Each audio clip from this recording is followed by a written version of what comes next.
দেশে ভ্রমণ করার সুযোগ দেয়। কথা দেখুন না আপনারা, রাষ্ট্রীয়ভাবে বিভিন্ন দেশে তাদেরকে ভ্রমণ করার সুযোগ দেয়। কেন? তুমি একটু রিল্যাক্সে ঘুরে আসো, এনজয় করো। কি জয়? আরো জোরে এনজয়। যাও, নেতা তোমার এনজয় লাগে পাঠাইল। নেতারে ইউরোপে পাঠায়, নেতারে সিঙ্গাপুরে পাঠায়, থাইল্যান্ডে পাঠায়। নেতা ওই তালের নেতা সিঙ্গাপুর গিয়া সাগরের পাশে পয়সা পয়সা বোতল টানে আর নড়তো কি না নেতা তার আল্লাহর ওলি না, ওখানে গিয়ে এই কাম করে। সবার কথা বলতেছি না, ইল্লা মাশাআল্লাহ ভালো আছে।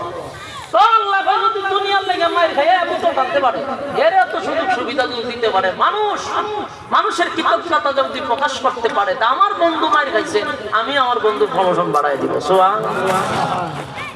এমন বাড়ানি বানাইছে, সমস্ত নবী কুলের সম্রাট বানায়া দিছে। জোরে জোরে কোন সুবহানাল্লাহ। বাইতুল্লাহ থেকে বাইতুল মুকাদ্দাস নিয়ে গেলেন, সেখানে বন্ধুরে দাঁড় করাইয়া সমস্ত নবী রাসূলদেরকে উপস্থিত করাইয়া বন্ধুরে ইমামতির দাঁড় করাইয়া বন্ধুর উপাধি লাগায়া দিছে ইমামুল মুরসালিন। সুবহানাল্লাহ। আমার বন্ধুর প্রমোশন বাড়ায়া দিল, প্রমোশন বানায়া দিলাম, বন্ধুরে ইমামুল মুরসালিন বানায়া দিলাম।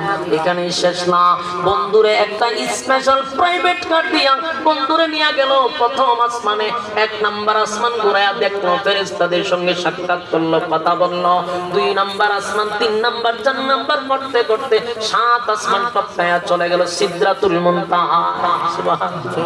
সিদরাতুল মুনতাহায় যাওয়ার পরে সেখানে জিবরাইল এসে বলল,